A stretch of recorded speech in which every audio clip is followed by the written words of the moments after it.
రామాయ రామచంద్రాయ రామభద్రాయ వేదసే రఘునాథాయ నాథాయ సీతాయ పతయే నమః. దక్షిణే లక్ష్మణో యస్య వామే తు జనకాత్మజా పురతో మారుతిర్యస్య తం వందే రఘునందనం శ్రీరామచంద్ర పరబ్రహ్మణే నమః. స్మరవారం వారం కార్యక్రమంలో ప్రతి ఏకాదశికి జరుపుకుంటున్నటువంటి నామ రామాయణ సత్సంగానికి మీ అందరికీ స్వాగతం. నామరామాయణంలో నావిక ధావిక మృదుపద రామ ఈ నామాన్ని గడిచిన ఏకాదశి నాడు మనం దర్శించాం. రామాయణాన్ని ఆశ్రయిస్తూ రామచంద్రస్వామి దివ్య వైభవ సంస్మరణను చేస్తూ మన మనస్సును పవిత్రమునరించే దిశగా మనం ప్రయత్నాన్ని కొనసాగించదముగాక. ఆ తర్వాత నామము మిథిలాపురజన మోహక రామ. దీని అర్థం మిథిలాపుర వాసులను ఆనందపరిచినటువంటి రామచంద్రస్వామికి నమస్కారము. అటువంటి రామచంద్రస్వామిని సతతము నేను భావిస్తున్నాను అని అర్థం. అయితే ప్రత్యేకంగా ఈ సన్నివేశాన్ని వివరిస్తూ వాల్మీకి రామాయణంలో ప్రత్యేకంగా చెప్పలేదు. అదేవిధంగా వాల్మీకి రామాయణంలో రామచంద్రస్వామి విశ్వామిత్రుల వారు వెంట మిథిలా నగరానికి వచ్చేటువంటి ఘట్టం ఏ విధంగా ఉన్నది అన్నది కూడా మనం ఒక్కసారి చూద్దాం.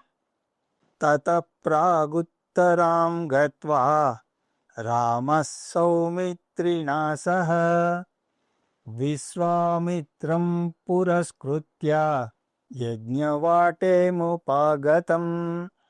వాల్మీకి రామాయణంలోని బాలకాండలో 50వ సర్గలో మొదటి శ్లోకం ఇది. తతః అంటే అహల్యోద్ధారణ జరిగిన తర్వాత రామచంద్రస్వామి లక్ష్మణస్వామితో కలిసి ముందు విశ్వామిత్రుల వారు నడుస్తూ ఉండగా వారిని అనుసరిస్తూ జనక మహారాజు నిర్వహిస్తున్నటువంటి యాగానికి చేరుకున్నారు. అలాగా గౌతమముని ఆశ్రమం నుండి రామచంద్రస్వామి మిథిలా నగరానికి రావడం, అలాగే విశ్వామిత్రుల వారు గౌతమ మునిపుత్రుడైనటువంటి శతాననుడికి అహల్యోద్ధారణ విషయాన్నంతటినీ చెప్పడం. ఈ శతానందుడు జనకుడి యొక్క పురోహితుడు అని చెప్పాను కదా. అతనే అహల్యాదేవికి గౌతమ ముని యొక్క పుత్రుడు. అలాగే విశ్వామిత్రుల వారు అహల్యాదేవి శాప నివారణ వృత్తాంతమంతటినీ కూడా విశ్వామిత్రుల వారు శతాననునికి చెప్పడం జరిగింది. అదేవిధంగా శతాననుడు కూడా విశ్వామిత్రుల వారి చరిత్ర ఎలాంటిది, వారి గొప్పదనం ఎలాంటిది, వారు పూర్వకాలంలో ఎంత శౌర్య పరాక్రమలతో కూడినటువంటి మహారాజులాగా ఉన్నారు, ఆ తర్వాత అనితర సాధ్యమైనటువంటి తపస్సు ఏ విధంగా చేశారు, ఈ విషయాన్నంతటినీ కూడా శతాననుడు రామచంద్రస్వామికి చెప్పడం జరిగింది. అలాగా విశ్వామిత్రుల వారు చరిత్ర కూడా ఇక్కడ మనకు కనిపిస్తుంది. తర్వాత విశ్వామిత్రుల వారు రామలక్ష్మణులకు శివధనస్సు చూపించండి అని చెప్పడంతో జనక మహారాజు రామలక్ష్మణులకు శివధనస్సును చూపించడం జరుగుతుంది. ఈ విధంగా అక్కడ కథ నడుస్తుంది. ఇదంతా చూసినప్పుడు వాల్మీకి రామాయణంలో సీతా స్వయంవరం ఘట్టం ఏమీ లేదు. ప్రత్యేకంగా స్వయంవరాన్ని ప్రకటించి రాజులందరినీ ఆహ్వానించి వారందరికీ ఒక షరతు విధించి ఈ శివధనస్సును ఎవరు తెక్కుపెడతారో వారికి సీతను ఇచ్చి వివాహం చేస్తాను అని అనడం, ఆ తర్వాత ఆయా రాజులు వచ్చి ప్రయత్నించినప్పుడు విఫలమవడం వల్ల రామచంద్రస్వామి అప్పుడు శివధనుస్సును ఎక్కుపెట్టడం, ఇదంతా కూడా మనం ఏదైతే చూసామో ఇదంతా కూడా వాల్మీకి రామాయణంలో లేదు. అక్కడ రెండే విషయాలు చెప్పబడ్డాయి. విశ్వామిత్రుల వారు అడిగారు కాబట్టి జనక మహారాజు శివధనస్సును చూపిస్తారు అంతే. అయితే షరతు మాత్రం అదే, ఎవరైతే శివధనస్సును ఎక్కుపెడతారో వారికి నేను సీతను ఇచ్చి వివాహం చేస్తాను అని ప్రతిజ్ఞ చేశారు. దాని ప్రకారం వేరువేరు సమయాల్లో ఆయా రాజులు రావడం, ఆ ప్రయత్నం చేయడం అని ఉందే తప్ప స్వయంవరం అని నిర్ణయించి ఒక ఘట్టం ఏమీ లేదు. ఆ విధంగా కథ కొనసాగుతుంది. ఇక్కడ మిథిల పురజన మోహక రామ అనే వాక్యానికి అనువయించబడినటువంటి సన్నివేశం విశేషంగా చెప్పబడలేదు. అయితే మరి వాల్మీకి రామాయణంలో లేనటువంటి విషయాన్ని నామరామాయణకర్త ఎక్కడి నుంచి తీసుకుని వచ్చి ఉంటాడు అంటే బహుశా ఆధ్యాత్మ రామాయణంలోంచి అని అనుకుంటే, అధ్యాత్మ రామాయణంలో కూడా ఈ సన్నివేశం ఏమీ చెప్పలేదు. అక్కడ కూడా కథ ఈ విధంగానే కొనసాగుతుంది. విశ్వామిత్రుల వారు జనక మహారాజుతో, రాజా, ఈ రామలక్ష్మణులు ఈ పిల్లలు శివధనస్సు గురించి చెప్పగా విన్నారు. దాని యొక్క ప్రసిద్ధి ఎవరికి మాత్రం తెలియదు. కాబట్టి నా యాగ సంరక్షణకై వచ్చి నా యాగ సంరక్షణను చేసి ఈ రామలక్ష్మణులు శివధనుస్సుని చూడాలి అన్న కోరికను నాకు వ్యక్తం చేశారు. అప్పుడు వారికి శివధనుస్సు చూడాలని ఉంది. శివధనుస్సును చూసి వారు తిరిగి అయోధ్యకు వెళతారు. కాబట్టి నువ్వు నా మాటగా, నా ఆజ్ఞగా అది వీరికి ఆ శివధనస్సు యొక్క దర్శనాన్ని కలిగించవలసింది అని అంటారు. సహజంగానే క్షత్రియులకు ఈ ధనస్సులు, బాణాలు, కత్తులు చూడాలని అనిపిస్తుంది. వాటినే చూడాలని అనుకుంటారు. అది క్షత్రియ లక్షణం. అందున ఆ శివధనస్సు ఎంత ప్రసిద్ధి చెందిందో చెప్పడం అసాధ్యం. అంత గొప్ప ధనస్సు ఇంకొకటి లేదు. అలాగే దానికి పౌరాణిక ప్రశస్తి కూడా ఉన్నది. మహాశివుడు ఆ శివధనస్సును ఉపయోగించినట్టుగా వివరణ ఉన్నది. ఈ శివధనస్సు యొక్క చరిత్రను మనం తర్వాత వచ్చేటువంటి త్రయంబక కార్ముఖ భంజన రామ అన్న నామాన్ని దర్శించినప్పుడు మనం వివరంగా చూద్దాం. ఆ ధనస్సు గురించి రామచంద్రస్వామికే కాదు, అందరికీ తెలుసు. కాబట్టి క్షత్రియ ధర్మోచితంగా రామచంద్రస్వామి వారు ప్రార్థించారు. ఆ ధనస్సును చూడాలి అని అడిగితే దానికోసం విశ్వామిత్రుల వారు రికమెండేషన్ చేశారంతే. ఆ విధంగా జనక మహారాజు చూపించారు. అధ్యాత్మ రామాయణంలో కూడా ఇంతే ప్రస్తావన ఉన్నది. అయితే మరి మిథిలాపుర జనమోహక రామ అన్న నామాన్ని ఆనందంగా అర్థం చేసుకోవాలి అంటే ఏం చేయాలి? ఈ సన్నివేశం వాల్మీకి రామాయణంలో లేదు, అధ్యాత్మ రామాయణంలో కూడాను చెప్పబడలేదు. మరి ఏం చేయాలి అంటే శ్రీ రామచరితమానస్ శ్రీ తులసీదాసు గారు తమ హృదయాన్నంతటినీ కూడా రామభక్తిలో ముంచి రచించి ఇచ్చినటువంటి మహాప్రసాదం, కలిమల అపహరణం చెయ్యగల అత్యంత ముఖ్యమైనటువంటి ఉపదేశం రామకథా స్రవంతి శ్రీరామచరిత మానసం. అందులో ఈ ఘట్టం చాలా విశేషంగా చెప్పబడింది. తులసీదాసు గారు అలాంటి చమత్కారం చేశారు. ఏ ఏ సన్నివేశాల్లో మూలంలో సూచనాప్రాయంగా చెప్పబడ్డాయో వాటిని భక్తులు భావన చేసేందుకు, తద్భావనను అలాగే భగవంతుణ్ణి హృదయంలో నిలుపుకునేందుకు గాను కూడా, ఇంకా ఆధ్యాత్మపరమైనటువంటి రహస్యాలను ఉద్ఘాటన చేసేందుకు గాను వీలుగా అలాంటి ఉపదేశాలు చేస్తారు. అలాంటి ఉపదేశాల్లో ఈ ఉపదేశం ఒకటి. మిథిలా నగరంలో జనక మహారాజు సీతా స్వయంవరాన్ని ఒకటి ఏర్పాటు చేశారు. ఇప్పుడు అర్థమైంది కదా ఈ స్వయంవర ఘట్టం ఏ రామాయణంలోంచి తీసుకోబడింది అంటే రామచరిత మానసంలోంచి. కాబట్టి ఈ స్వయంవర ఘట్టాన్ని టీవీలోనో సినిమాలోనో చూసినప్పుడు వారు ఆ ఘట్టాన్ని ఎక్కడి నుంచి తీసుకువచ్చారు అంటే రామచరిత మానసం నుంచి తీసుకువచ్చారు. జనక మహారాజు స్వయంవరాన్ని ఏర్పాటు చేశారు. ఈ స్వయంవరంలో ఈ శివధనుస్సుని ఎవరు ఎక్కువ పెడతారో వారికి మా పుత్రికారత్నమైనటువంటి సీతాదేవితో పాణిగ్రహణము అలాంటి ఆహ్వానాన్ని వారు విశ్వామిత్రుల వారికి కూడా పంపించారు.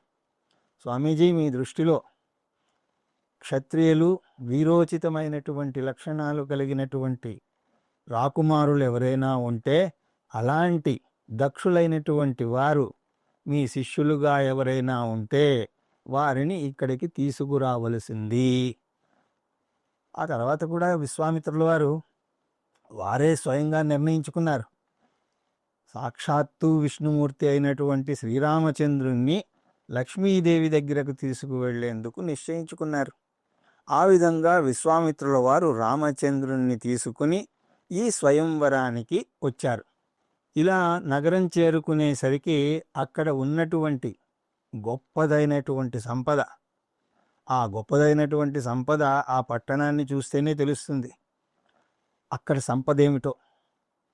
ఆ సందర్భంలో విశ్వామిత్రుల వారు రామచంద్రుడితోటి, రామచంద్ర, నేను పూర్తిగా నగరంలోకి రాలేను, అలా రాదలుచుకోలేదు. ఈ తోట, ఈ ఉద్యానవనం, ఈ వాటిక నాకు చాలా నచ్చింది. ఇక్కడ ఉన్నంతకాలం ఈ వాటికలోనే నేను ఉండాలని అనుకుంటున్నాను. నీకేం అభ్యంతరం లేదు కదా అని అడిగితే వెంటనే రామచంద్రస్వామి, మాకు అలాంటి అభ్యంతరం ఏమీ లేదండి, మీరు ఎక్కడ ఉంటే మేము కూడా అక్కడే ఉంటాం అనగా విశ్వామిత్రుల వారు వాటికలో తమ బసను ఏర్పాటు చేసుకున్నారు. ఎప్పుడైతే విశ్వామిత్రుల వారు వారి ఆగమనం మిథిలా నగరం నందు జరిగినది అని తెలియంగానే జనక మహారాజు గారు వెంటనే తన పరివారంతో సహా వచ్చి తగిన పూజా సత్కారాలు అన్నీ కూడా చేశారు. ఆ సందర్భంలో రామలక్ష్మణులను చూసి జనక మహారాజు ఎంతగానో సంతోషించారు. ఎందుకంటే వారి యొక్క రూపలావణ్యం, గుణగణాలు అనితర సాధ్యమైనటువంటివి అని చెప్పి వారికి అర్థమైపోయింది. అలాంటి దివ్యమైనటువంటి సన్నివేశం అక్కడ జరిగింది. ఆ తర్వాత భోజనాలు అయిన తర్వాత మహర్షి మళ్ళీ విశ్వామిత్ర మహర్షి విశ్రాంతిని కోరుకున్నారు. వారు ఉన్నటువంటి శిష్యగణం కూడా విశ్రాంతి తీసుకుంటున్నారు. రామచంద్రస్వామి కూడా కొద్దిగా విశ్రాంతి తీసుకుందాం అని అనుకుంటున్న తరుణంలో ఇంతలో తమ్ముడైనటువంటి లక్ష్మణస్వామికి ఏదో మనసులో కోరిక ఉన్నట్టుగా రామచంద్రస్వామికి తెలుస్తోంది. లక్ష్మణస్వామికి ఎప్పుడు ఈ అరణ్యంలోనే తిరుగుతున్నాం, రాక రాక పట్టణానికి వచ్చాం, ఈ పట్టణాన్ని ఒకసారి తిరిగి చూస్తే బాగుంటుంది కదా అని అనిపించింది. దాన్ని సిటీ టూర్ అంటూ ఉంటారు. ఎక్కడికైనా వెళ్తే కనీసం ఒక హాఫ్ డే అయినా సరే ఆ సిటీ టూర్కు కేటాయిస్తూ ఉంటాం. కాబట్టి అన్నగారి ముందు ఆ ప్రస్తావన చెయ్యాలి అనే ఉబులాటం అయితే ఉన్నది, కానీ పైకి చెప్పడం లేదు. అన్నగారు ఏమనుకుంటారో, అది కాకుండా విశ్వామిత్రుల వారి అనుమతి కూడా కావాలి. తండ్రి గారు ఏం చెప్పి పంపించారు, విశ్వామిత్రుల వారు ఏది చెప్తే అదే మీరు చెయ్యాలి, కాబట్టి చెప్పకుండా ఊరు చూసి వస్తాం అని చెప్పడానికి లేదు. విశ్వామిత్రుల వారి అనుమతి కావాలి. విశ్వామిత్రుల వారి ఆజ్ఞ ఎంత ముఖ్యమో తన అన్నగారైనటువంటి రామచంద్రస్వామి ఆజ్ఞ కూడా అంతే ముఖ్యం. ఆ సందర్భంగా లక్ష్మణస్వామి మదిలో ఉన్నటువంటి కోరికను రామచంద్రస్వామి పసిగట్టారు. ఈ సన్నివేశాన్ని తులసీదాసు గారు లలితమైనటువంటి హిందీ భాషలో ఏ విధంగా రాశారో చూడండి. లఖన హృదయ లాలసా విశేషి జయ జనకపురి ఆయి అదేఖి ప్రభు భయము హరి మనహి ముసుకాయి. లఖన హృదయ లాలస, విశేషమైనటువంటి లాలస పుట్టింది. ఎవరికి? ఎవరి హృదయంలో అంటే లక్ష్మణస్వామి హృదయంలో. ఏమిటి ఆ లాలస అంటే జాయి జనకపుర్ ఆయన దేఖి, ఒకసారి జనకపురి చూసి వద్దాం అని అనిపించిందిట. ప్రభు భయ భూహరి మునిహి సకుచాహి, అడుగుదామా అంటే అన్నగారేమనుకుంటారో అన్న భయం. లక్ష్మణస్వామికి రామచంద్రుల వారంటే ఎంతో గౌరవం. అలా గౌరవంలోంచి ఉత్పన్నమైనటువంటి భయం ఇది మీకు నాకు ఉండదండి. శిష్టాచారాన్ని అనుసరించే వాళ్ళకి మాత్రమే ఉంటుంది. మనకేం భయం ఉంటుంది? మన రాముడే కదా, అడిగేద్దాం అని అనుకుంటాం. కానీ శిష్టాచారాన్ని అనుసరించే వాళ్ళకి గౌరవంలో నుంచి ఆ వచ్చినటువంటి భయం అది ఒక శుభలక్షణం. అలాగా రామచంద్రస్వామిని అడగాలి అంటే భయం, విశ్వామిత్రుల వారిని అడగాలి అంటే సంకోచం. అన్నగారు ఉండగా తమ్ముడేదో వెళ్ళి కొమ్ము చించుకుని అడగడం ఏమిటి? మీతో తిరిగి తిరిగి విసిగిపోయాం, ఒకసారి అలా ఊరు చూసి వస్తాం అని అనడానికి సంకోచం. ఆ పరిస్థితిలో లక్ష్మణస్వామి లోపల పుట్టినటువంటి కోరికను అణుచుకోలేక పైకి చెప్పలేక సతమతమవుతున్నటువంటి సందర్భాన్ని రామచంద్రస్వామి గ్రహించారు. అలా గ్రహించడమే కాక గురువుగారి దగ్గరికి వెళ్ళి, భగవాన్ మీరు గనక అనుమతిస్తే తమ్ముడికి మిథిలా నగరాన్ని చూపించి వస్తాను అంటే విశ్వామిత్రుల వారు కూడా ఒక చిరునవ్వు నవ్వి వారి యొక్క అంగీకారాన్ని తెలియజేస్తారు. అన్నదమ్ములిద్దరూ కూడా నగరం చూడ్డానికి బయలుదేరారు. అక్కడ రామచరితమానస్ పారాయణ చేసేవాళ్ళు, దానిపై వ్యాఖ్యానం చేసేవాళ్ళు కూడా ఎన్ని మాట్లాడతారంటే, అక్కడ లక్ష్మణుడికే కాదు రాముడికి కూడా ఆ నగరం తెలియదు కదా. తమ్ముడికి ఏదో చూపించి తీసుకువస్తాను అన్నాడు, ఈయన మాత్రం ఎప్పుడు చూశాడు? ఈయనకి ఎలా తెలుసు అంటే రామచంద్రస్వామికి అన్నీ తెలుసు అని చెప్పడం. అక్కడ తులసీదాసు గారు ఆ విధంగా అక్కడ సూచన చేస్తున్నారు. అంతేగాని నేను కూడా చూడాలనుకుంటున్నాను కాబట్టి మేమిద్దరం వెళ్ళి చూసి వస్తాము అన్న పదం వాడలేదు. మా తమ్ముడికి నేను చూపించి తీసుకువస్తాను అంటే, నీకు ముందుగానే తెలుసా అంటే తెలుసు. అన్నీ తెలిసిన వాడే ఏమీ తెలియని వాడిగా కనిపించేందుకు మీతో నాతో ఉండేందుకు గాను, మీకు నాకు ఒక మార్గం చూపించేందుకు గాను కిందకి దిగి వచ్చాడు. అవతారము అంటేనే అది. అవతరణము అంటే దిగి రావడం. దిగి రావడం అంటే సర్వజ్ఞుడైనటువంటి వాడు సామాన్యుడిగా కనిపిస్తాడు. ఎందుకంటే సర్వజ్ఞుడు సర్వజ్ఞుడిగా సామాన్యుడితో ఉండలేడు. సామాన్యుడికి తన సన్నిధిని ప్రసాదించలేడు. కాబట్టి అలాంటి సూచన ఇక్కడ ఉన్నట్టు మహాత్ములు చెప్పగా విని ధన్యుడైనటువంటి వాళ్ళల్లో నేనొకడిని. ఆ తర్వాత తులసీదాసు గారు ఆ ఘట్టాన్ని ఎంత బాగా చెప్తున్నారో చూడండి. देखन नगर भूपसुत आए, समाचार पुर बासी न पाए, धाये धाम काम सब त्यागी, मन हो रंक निधि लूटन लागी, निरखि सहज सुंदर देव भाई, होई सुखी लोचन पल पाई, जुबती भवन जरोकन लागे, निखरि राम रूप अनुरागी, कहहि परस्पर बचन सप्रीति, सिखि इन कोटि काम चव जीती, सुर नर असुर नाग मुनि माही, शोभा असी कहु सुनि अति नाही, विष्णु चारि भुजा विधि मुख चारि, विकट वेश मुख पंचपुरारी, अपर देव अस को न आही, यह छवि सखी पटति जाही, भय किशोर सुषुमा सदन, श्याम गौर सुख दाम श्री रामा, अंग अंग पर वारी अही, कोटि कोटि सत काम श्री रामा. देखन నగర్ భూపసుత ఆయే. ఎప్పుడైతే రామచంద్రస్వామి లక్ష్మణస్వామి నగర సందర్శనమునకై ఆయా వీధుల్లో నడుస్తున్నారో, నగరానికి చూడడానికి భూపతి అంటే దశరథ మహారాజు గారి కుమారులైనటువంటి రామలక్ష్మణులు వస్తున్నారు అని సమాచారపుర వాసినపాయే. ఈ సమాచారం అంతా కూడా పురిజనులు ఒకరి ద్వారా ఒకరు తెలుసుకుంటున్నారు. ఈ వార్త దావానలంలాగా వ్యాపించింది. రామచంద్రస్వామి ఒక వీధి దాటారో లేదో ఆ మిథిలానగరం అంతా కూడా ఆ వార్త వ్యాపించింది. ఎవరో రామచంద్రుడట, లక్ష్మణుడట, చూడ్డానికి 2 కళ్ళు చాలవుట అని వినంగానే పుర ప్రజలందరూ కూడా వారి వారి గుమ్మాల దగ్గరికి వచ్చి నుంచున్నారు. ధాయే ధామ కామ సబు త్యాగి అంటే వాళ్ళు చేస్తున్నటువంటి పనులన్నింటినీ కూడా ఎక్కడ వాటిని అక్కడ వదిలేసి, ధామ అంటే ఇంటిని వదిలేసి బయటికి వచ్చారు.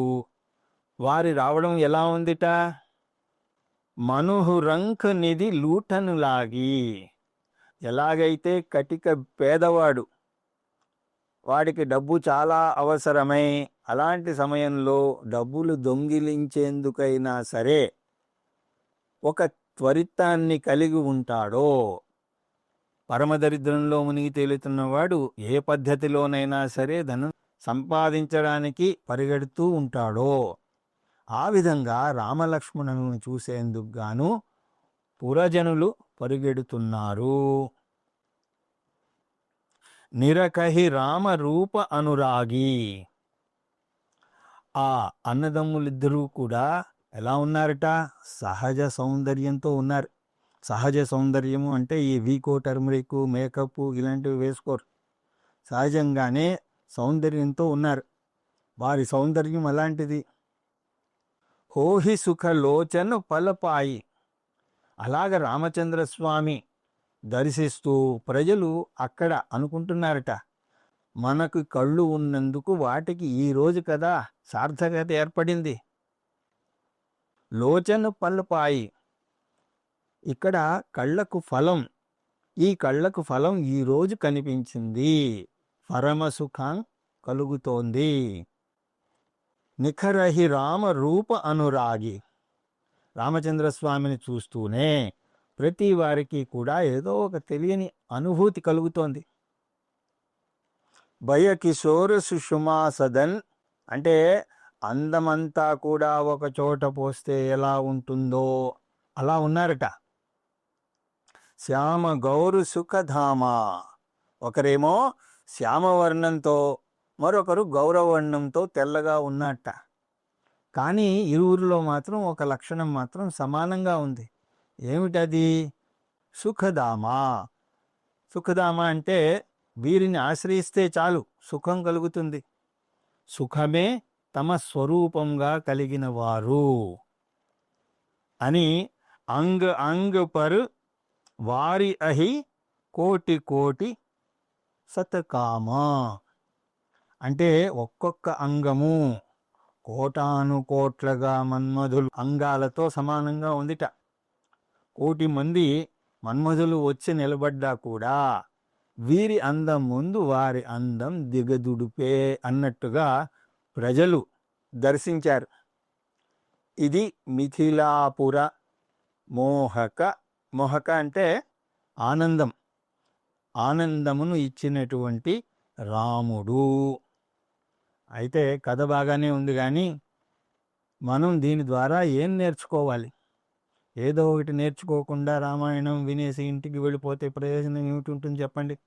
ఇక్కడ చూడండి, దేఖన్ నగర్ భూపసుత ఆయే సమాచారపుర బాసిన పాయే ధాయే ధామ కామ సబు త్యాగి.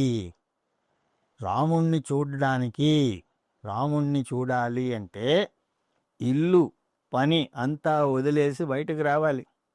అంతేగాని నేను ధనం ధాన్యం బహుపుత్ర లాభం అనుకుంటూ కూర్చుంటే, యోగక్షేమాల కోసం ఎదురు చూస్తూ తాపత్రయపడుతూ ఉంటే రాముడు వాళ్ళ దగ్గరికి నడిచి వచ్చినా సరే వాడు రాముణ్ణి చూడలేడు. అది అక్కడ చెప్తున్నటువంటి రహస్యం. రాముడు అంటే పరమాత్ముడు అని అర్థం. ఇక్కడ రామాయణం కాబట్టి ఇక్కడ రాముడు అంటున్నాం, అంతేగాని రాముడు వేరు కృష్ణుడు వేరు అని కాదు. పరమాత్ముణ్ణి ఎవరు చూడగలరు అంటే, ఎవరు దర్శించగలరు అంటే, ఎవరైతే గృహ కర్మ శృంఖలాలను వదిలేసి బయటకు వస్తారో. బయటకు రావడం అంటే ఇంటికి వెళ్లకుండా రోడ్ల మీద తిరగడం అని కాదు. గృహబంధనంలోంచి ఎవడైతే బయటకు వస్తాడో అని అర్థం. కానీ స్వామి అదే అర్థం కాదు, గృహబంధనంలోంచి బయటకు రావడం అంటే ఇదంతా కూడా నాది కాదు, దీనికి అసలైనటువంటి యజమాని రాముడు, వీటన్నింటికీ రాముడు యజమాని, యజమాని భగవంతుడే కానీ నేను కాను అని అర్థం చేసుకోవడం. అలా అర్థం చేసుకోవడమే గృహం నుంచి బయటికి రావడం అంటే. అంతేగాని గృహాన్ని వదిలేసి ఆశ్రమానికి వెళ్ళి అక్కడ వాళ్ళని సతాయించడం కాదు. గృహత్యాగము అన్నప్పుడు ఆ గృహంతో ఉన్నటువంటి అనుబంధం, అటాచ్మెంట్ని వదలమని అర్థం. గ్రహణము గృహము అంటే పట్టుకొనుట అని అర్థం. నేను ఏదో పట్టుకుని ప్రాకులాడుతున్నాను, కానీ ఇదంతా కూడా ఈశ్వరుడికి చెందినది, ఈశావాస్యమిదం సర్వం అని తెలియడం గృహం నుంచి బయటపడడం అంటే. మరి కర్మలను విడిచి రావడం అంటే పని మానేసి ఏదో మీరు చెప్తున్నది వినాలా స్వామి అంటే, పని మానేసి కాదు, పని నుంచి వెసులుబాటు చేసుకుని తీరిక చేసుకుని అవసరమైతే అనవసరమైనటువంటి పనులను మానేయాలి. అందులో ఎలాంటి సందేహం లేదు. చెయ్యవలసినటువంటి పనులను విభాగం చేసుకోవాలి. ఏది వ్యర్థమో దాన్ని వదిలేయడమే ఉత్తమమైనటువంటి పని. ఎంత చేసినా కూడా లాభం లేకపోగా చివరికి మూర్ఖుడు అన్న పేరు వస్తుంది. మూఢాచార అన్నాడు కదా భగవానుడు. వ్యర్థమైనటువంటి పనుల్లో ఎవరు మునిగి తేలుతున్నా వాడిని మూర్ఖుడు అని అన్నాడు. అందువల్ల మొదట నేను ఎన్ని వ్యర్థమైనటువంటి పనులు చేస్తున్నాను అని చూసుకుని వాటిని వదిలేయాలి. అలా వదిలేశాక ఇక 10 మిగిలాయి అనుకోండి. ఆ 10 విషయంలో ఈ 10 కూడా నా సాధనకు అడ్డు రాకుండా వెలుసుబాటు చేసుకోవాలి. అలా ప్రయత్నించాలి. అలా ప్రయత్నించిన తర్వాత 5 వెలుసుబాటు చేసుకోగలను, మిగతా వాటి వెసులుబాటు చేసుకోలేను అన్నా కూడా పర్వాలేదు. మిగతా 5 హే భగవాన్, నీ ద్వారా నాకు ఇవ్వబడినటువంటి కర్తవ్యంగా ఈ పనులన్నింటినీ కూడా వాటిని భావించి నేను చేస్తాను అని ఆ పనులను చెయ్యాలి. అలాగా 3 విధాలుగా, ఒకటి వ్యర్థమైన పనులను వేటిని చెయ్యకుండా వదలడం, వాటి వల్ల నాకు చేసినా చెయ్యకపోయినా లాభమేమీ లేదు, కానీ మరింత శిరోవేదన వస్తుంది. అటువంటి వాటిని వదిలివేయాలి. మిగిలిన వాటితో ఎంత కుదిరితే అంత వాటితోటి వెసులుబాటుకి ప్రయత్నం చేయాలి. ఇక 3వ వాటిని దేనితో అయితే వెసులుబాటు కుదరదో, చేసుకోలేమో, వాటిని భగవంతుని యొక్క ఆదేశంగా భావించి ఒక పూజగా చెయ్యాలి. ఈ విధంగా ఎవరైనా సరే కర్మ విషయంలో శ్రద్ధ కనుక్కుని ఆ విధంగా చేస్తారో వారు కర్మ నుంచి బయటపడినట్టు లెక్క. ఈ గృహం నాది కాదు, ఇది నీదే అలా ఎవరైతే అంటారో వాళ్ళు గృహం నుంచి బయటకు వచ్చిన వాళ్ళు. కర్మ నుంచి ఇప్పుడు చెప్పినట్టుగా ఎవరు ప్రవర్తిస్తారో వాడు కర్మ నుంచి బయటపడినట్టు లెక్క. ఆ విధంగా ఎవరైతే ధామ కామ సబు త్యాగి, వారి ధామములను, వారి ఇళ్లను, వారి కర్మలను వదిలేసి ఎవరైతే బయటకు వస్తారో వారు రాముడిని చూడగలిగారు. అంటే అర్థం ఏమిటి? ఆ విధంగా ఎవడు చెయ్యడో రాముడు వస్తాడు, కానీ వీడు చూడలేడు. అలా ఎవరు చూశారో వారి నేత్రములకు సుఖము లభించినది. నేత్రాలకే కాదు, వారి మనసుకు కూడా ఆనందం కలిగింది అని చెప్పారు. అంటే పరమ ఫలం అప్పుడు లభించింది.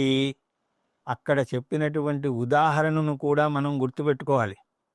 ఆధ్యాత్మికత అని ఎప్పుడు మీరు మాట్లాడగలరు అంటే, బీదవాడు ఏ విధంగా అయితే ధనం కోసం పరిగెడతాడో అటువంటి ఉబలాటం భగవంతుని విషయంలో నాకు ఉన్నదా లేదా అని మనం ప్రశ్నించుకోవాలి. అది ఉన్నప్పుడే ఈ మాటలు మాట్లాడాలి, లేనప్పుడు మాట్లాడకూడదు. అనవసరంగా అప్పుడు ఆధ్యాత్మికత అని మాట్లాడకూడదు. గురువు సన్నిధి అలాగే సత్సంగము దేనికి అంటే దీనిని పెంచుకోవడానికే. ఇది గనక పెరగకపోతే వాడు గురువు దగ్గరికి కూడా వెళ్ళడం వ్యర్థం అని కూడా పెద్దలు చెప్పగా విన్నాను. సరే, దాని గురించి మనం వేరే రోజు ఎప్పుడైనా మాట్లాడుకుందాం. ఇక్కడ భగవద్ దర్శనం కావాలి అంటే గృహ కర్మ త్యాగము అనివార్యము అని గుర్తుపెట్టుకోవడానికి భగవద్గీత చిట్ట చివరి బోధ కూడా మనకు ఉపయోగపడుతుంది. ఏమిటి అది అంటే, సర్వధర్మాన్ పరిత్యజ్య మామేకం శరణం వ్రజ అహం త్వం సర్వపాపేభ్యో మోక్షయిష్యామి మా శుచః. ఏడవకు. అలా ఏడవకుండా ఉండాలి అంటే మార్గం ఏమిటి అంటే నన్నే పట్టుకో. నిన్ను పట్టుకోవాలి అంటే ఎలాగా? సర్వధర్మాలను వదిలేసి. ధర్మాలను వదిలేయండి అంటే అక్కడ కర్మలను వదిలేయండి అని అర్థం. అంతేగాని ధర్మాన్ని చూసి చూడనట్టుగా వదిలేయండి అని కాదు. కర్మను వదిలేయడం అంటే ఇంతకు ముందు మనం చెప్పుకున్నట్టుగా వేటిని వదలాలి అని అనుకుంటే వాటిని వదులుతాం. వేటికి వెసులుబాటు చెయ్యాలి అంటే చేసుకోగలము అని అంటే చేసుకుంటాం. వాటిని మన సాధన కొరకు వెసులుబాటు చేసుకుంటాం. వేటిని వదలలేమో వాటిని ఈశ్వర ఆజ్ఞగా పాటించి ఈశ్వర పూజగా చేయాలి. ఆ విధంగా గృహ కర్మ త్యాగ రూపంగా ప్రవర్తించే మిథిలానగర వాసులందరికీ కూడా తన దివ్య దర్శన అనుగ్రహంతో రామచంద్రస్వామి వారిని పరమానందపరిచారు. అంటే అర్థం, ఆ విధంగా ప్రవర్తిస్తే మీకు నాకు కూడా ఆయన మోహకుడవుతాడు. ఆ విధంగా మిథిలాపురజన మోహక రామ అన్న నామాన్ని మనం అర్థం చేసుకోవాలి. వచ్చే ఏకాదశి నాడు మరొక నామాన్ని మనం దర్శించదముగాక అని తెలియజేసుకుంటూ హరి ఓం తత్సత్.